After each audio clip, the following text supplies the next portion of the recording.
अस्सलाम वालेकुम जी, मैं Salfa Shahbaz and I am a clinical psychologist. और आज बड़े रेयर टॉपिक पे आपसे बात करेंगे। रेयर टॉपिक का मतलब ये है कि कई दफ़ा लोग हमारे पास इस चीज़ के साथ आते हैं जी कि किसी ने आपको छोड़ दिया, या डार्क साइकोलॉजी क्या है, कैसे उस पर्सन को वापस लेके आएं और क्या ऐसा करें कि वो अट्रैक्टेड रहे, इसके पीछे साइकोलॉजी क्या है। तो मुझे उसकी नेचर जाननी है, नेचर समझ नहीं आती, या वो इन एंड आउट की स्ट्रैटेजी रखता है या रखती है। तो ये सारे प्रॉब्लम्स का सोल्यूशन मुझे लगा कि एक वीडियो के थ्रू लोगों से शेयर कर देना चाहिए। कई दफ़ा क्योंकि इंसान है, कई दफ़ा हम किसी के जाने से, किसी के अपने साथ ना होने की बहुत परेशानी ले लेते हैं, बहुत टेंशन ले लेते हैं और नफ्सियाती मसाइल का शिकार हो जाते हैं। इस सूरत में जब आप किसी माहिर नफ्सियात से मशवरा करते हैं तो वो आपको बड़े अच्छे तरीके से, बड़े अच्छे अंदाज से समझाते हैं। जैसे मेरे पास अगर पेशेंट आए तो मैं उसको हमेशा ये समझाती हूँ कि फर्स्ट ऑफ ऑल आपको उस पर्सन की नेचर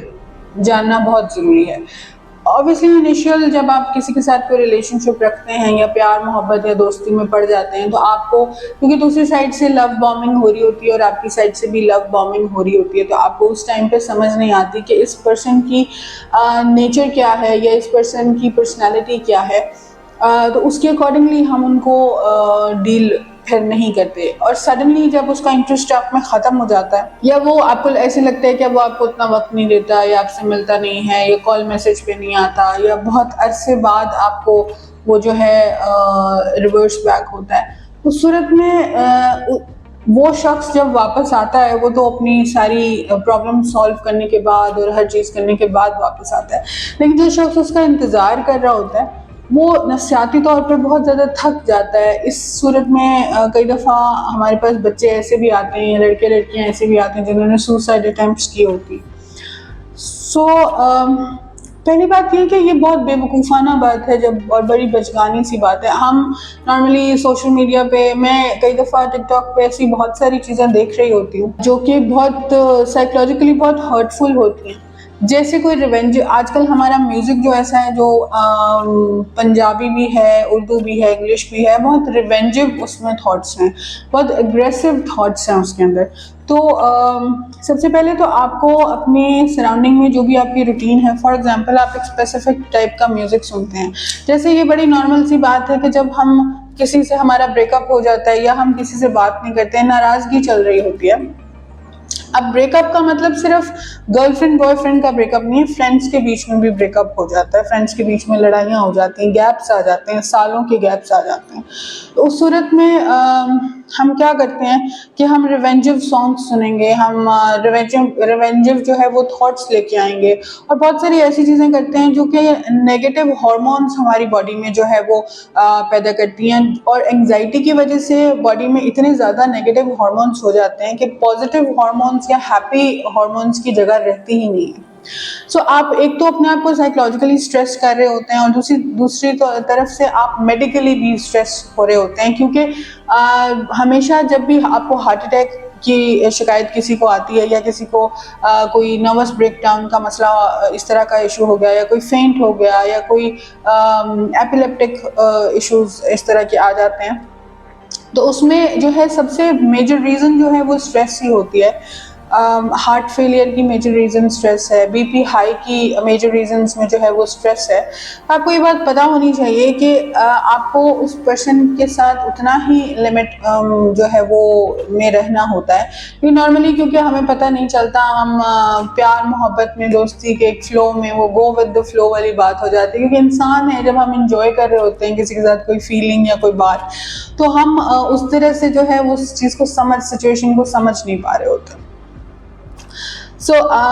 आज कुछ 2-3 आपको टिप्स बताना चाहती हूँ। एक तो सबसे पहले कि सोशल मीडिया पे बहुत सारी ऐसी चीज़ें हैं, जैसे फॉर एग्जांपल मेरा अकाउंट टिकटॉक के ऊपर है। जब आप स्क्रॉल कर रहे होते हैं तो बहुत सारी ऐसी चीज़ें आपको मिल रही होती हैं, ऐसे जो है वो म्यूज़िक के पीसेस पे लोगों ने इतनी रिवेंजिव और एग्रेसिव वीडियोस बनाई हुई होती हैं कि मार देंगे, काट देंगे और वापस आया तो वो ये करेंगे और वो करेंगे, इस तरह की बहुत सारी बातें हैं।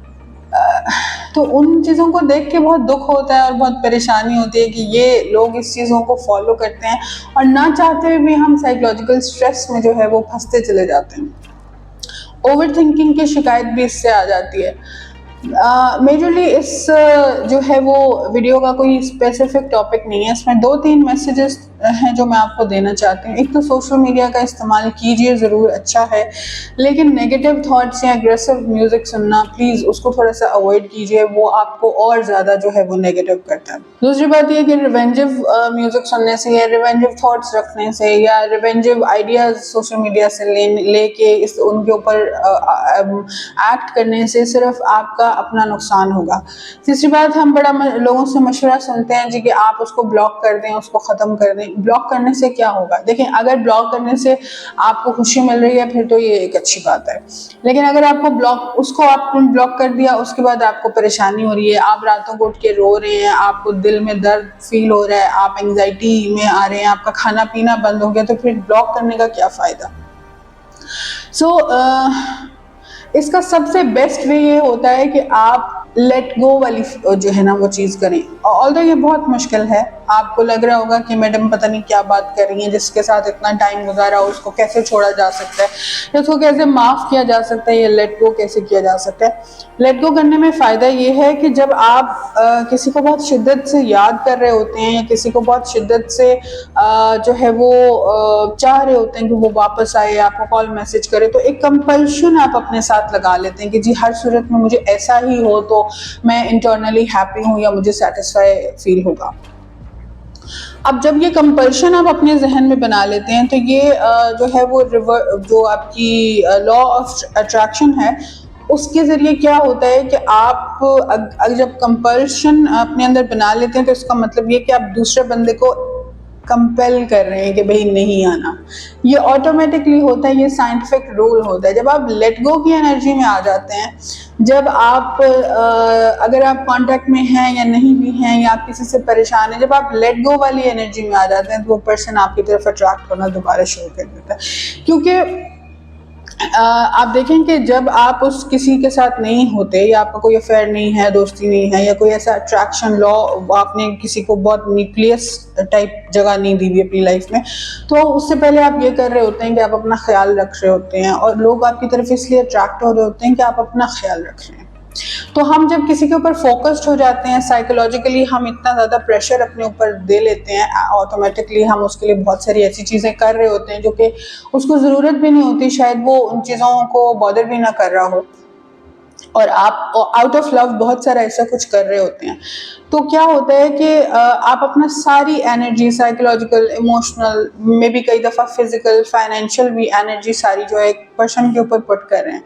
तो इससे आपको सिर्फ नुकसान होता है ये कि आपको जो है अपना ध्यान नहीं रखते आप, और उसका ध्यान रखने में आपने अपने आप को इतना ज़्यादा तोड़ फोड़ लिया होता है कि आप जो हैं बिल्कुल, जब वो चला जाता है पर्सन तो फिर आपका जो टूटा फूटा वो एक इनर और आउटर होता है वो आपको परेशान करता है।